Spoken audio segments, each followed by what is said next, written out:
welcome back to my channel.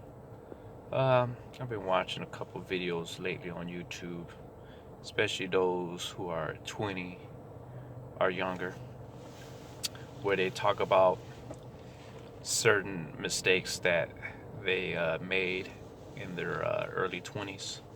So I just wanted to talk about that because I made a few mistakes when I was in my 20s too, especially when I was in college and I was given my first credit card where I used that to travel, and eventually that led up to me having debt of $25,000 from not paying a $300 uh, outstanding bill. But eventually pay that off, and whatever you're going through, you'll be able to do the same. So you didn't come here to hear all that. You came here to learn what to do once you start making a steady income on YouTube. Well, first of all, nothing's really steady. If you're dealing with YouTube, one day you could be up, the next day you could be down. But the first thing I would do if I was in my 20s, I'm much older than that now. First thing I would do once I start making a decent amount of money is find, if you can't talk with your parents on finance, then probably, if you can, find a mentor who is also a YouTuber, who is also making large sums of money, and actually can guide you on basically what you can do once you start making money. But since you may not have someone who you can actually talk to and guide you, the first thing I would probably do is think to myself, how long this will last? Could I see a future in this? So basically what I would probably do is start thinking about the future. How can I set myself up to have a much better future? The first thing you will have to do is hold off on gratification. And what I mean by that is hold off from buying expensive cars, hold off from buying a big apartment, hold off from buying all these luxury items. The first thing I would probably do, besides a mentor, is to save the majority of that money for a rainy day. Now, if you already have a car, there's really no reason to buy another one. So that's a much better way for you to save even more money, because you can limit the amount of things to buy. So instead of buying a new car or whatnot, continue just driving the same car you already have. Because once you start saving, when it breaks down, you can actually fix it, repair it quickly.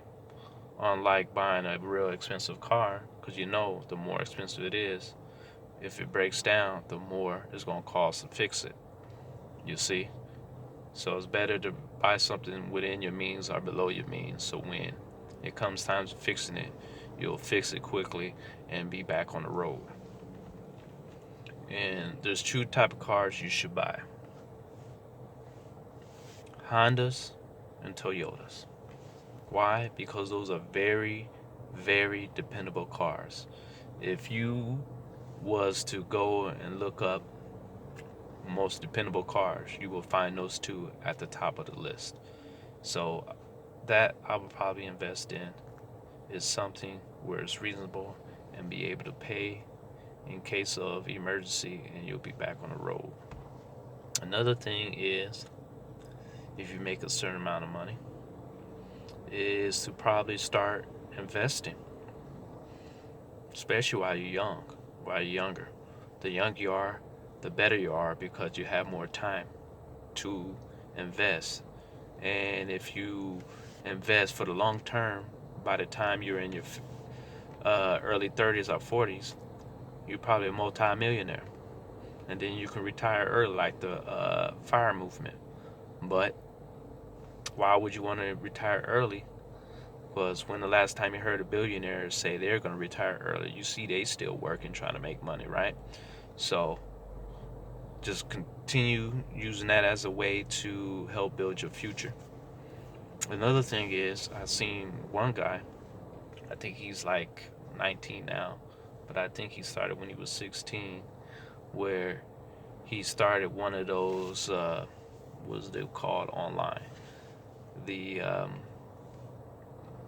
consumer place where you can go online and you can start up some type of business where they can actually sell things. Uh, it's a name for it, but I think it's what, Spotify, something like that, where they open up an account and then they can put certain items on there, and then they can sell that to people online. And then, once you start up a business, then that can constantly just keep bringing money to you, passive income, right? And then you can, you know, set that up for your future as well. And then I seen this young guy, the same guy, he started some company up, and then after that, he started buying property, real estate investing. So that's what the fourth thing that you can do while you're young and while you're on YouTube, right? You can start buying a property and help build wealth for you for your future, and that could lead to more passive income for you. So instead of buying that luxury condo or that $70,000 Range Rover, you could be using that money to help start your business, help bring more money to you, and then for the future, you won't have to depend on YouTube. All right, you'll be able to depend on yourself. So until then, have a great day. Enjoy the rest of your day. And until next time.